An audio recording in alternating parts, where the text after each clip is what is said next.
in general, if I don't, it's best to always round down. So if I gave you 55, just use the next biggest one, which is 30. So that gives you a conservative confidence interval.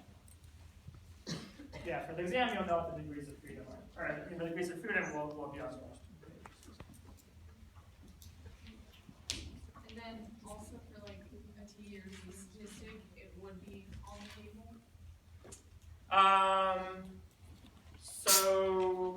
I mean, if you get a T statistic, that's like 2 point whatever. You know, on the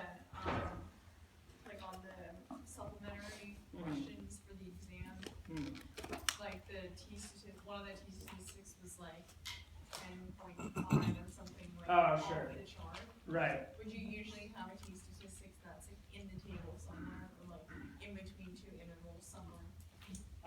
Yeah, I guess usually it'll be in between two of these numbers.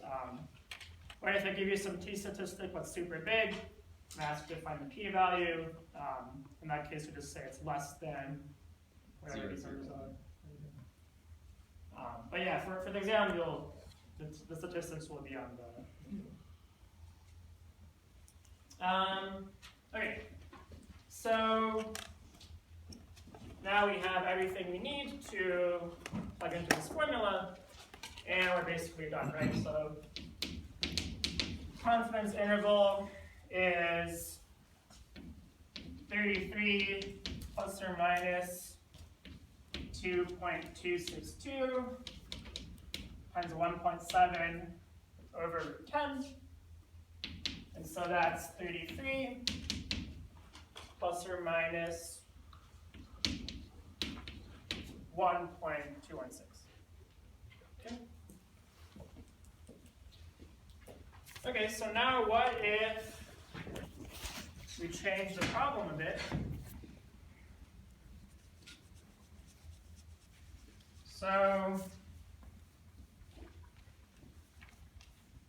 you could think of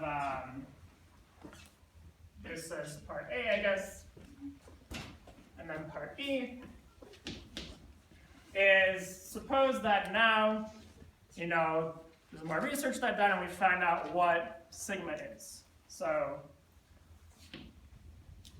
new research determines that sigma is, let's say 2.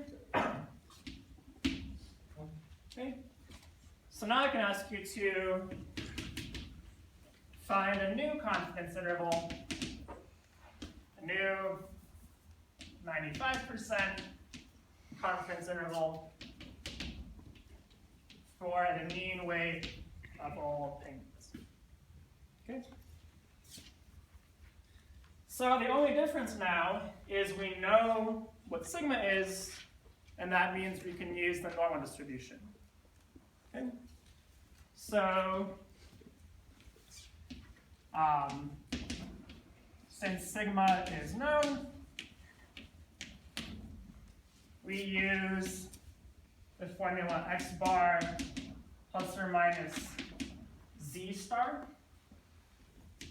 times sigma over root n. And so now again we have all the numbers we need except for z star. Right, so x bar is the same as it was before, so is n. Sigmas, we were given sigma was 2. So now the question is, what's z star? And so in general, given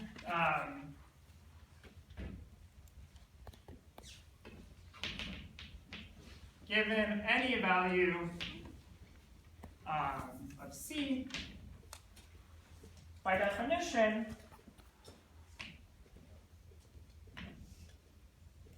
z star is the number that we put right over here. So this is a standard normal distribution. And z star is the number you use such that the area to the left area to the left of z star is 1 plus c over 2. Okay? Where that's coming from is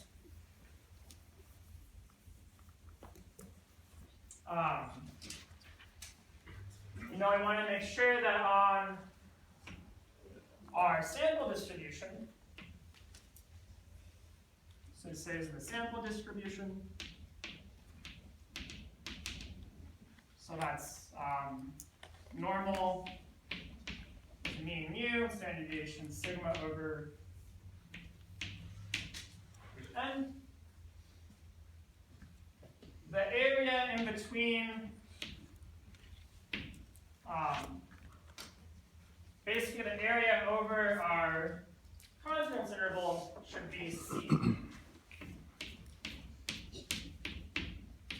So this area should be C, where at these boundaries, on the right we have mu plus z star sigma over root n, and on the left we have mu minus z star sigma over root n. Okay, this is the definition of a level C confidence interval, basically. The area above the interval should be the confidence level C. And if you take z scores of these numbers and so on, you end up figuring out that z star has this area to the left of it.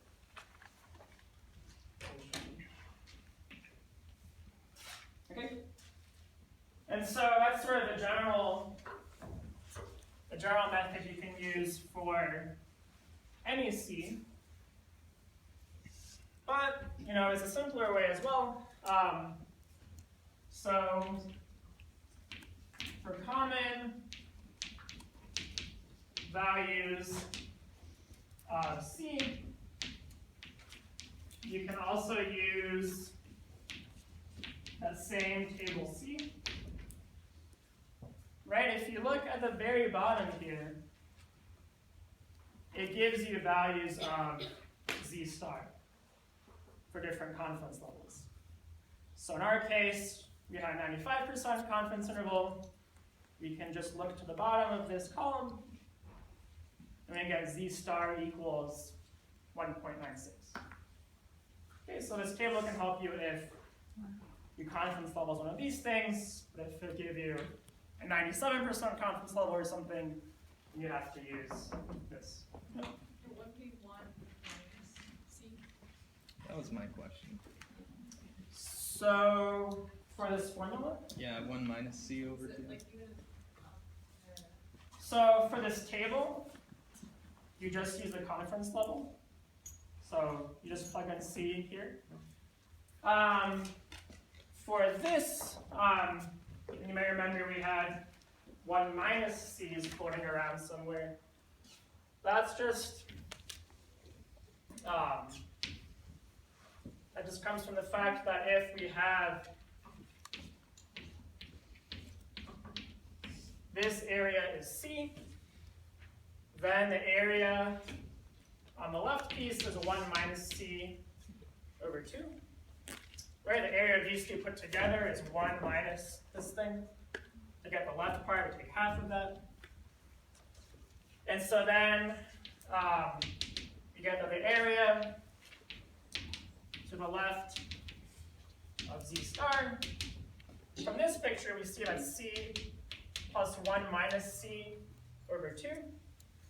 But actually, this simplifies to be 2C over 2 plus 1 minus C over 2. And that simplifies to 1 plus C. So it's the same thing. Okay, any other questions? Okay, so well, let's finish this, this problem. So plugging in Z star equals 1.96. Remember, that's the answer we got from this table. At the end of our day, our confidence interval is 33 plus or minus 1.214. Okay, question? So, sorry, how do you know when to use the table for Z star versus the formula? So, I mean, you can always use the table if your confidence level appears in this top row. Yeah. But this always works. And then, so 1 plus C is one-sided and 1 minus C is two-sided?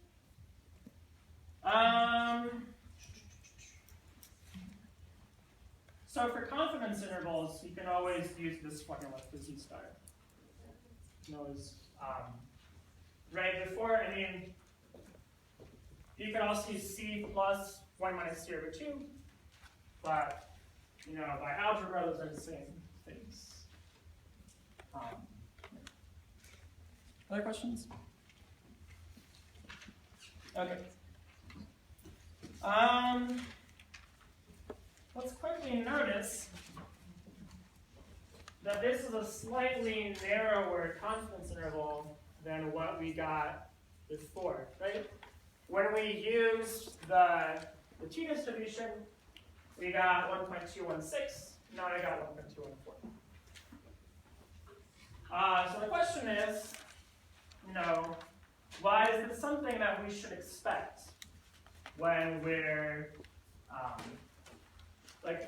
why should we expect the confidence intervals that we get from the t-distribution to be wider than the ones we get from the normal distribution? T has more spread. T has more spread, so that's one answer, right? So since T has more spread,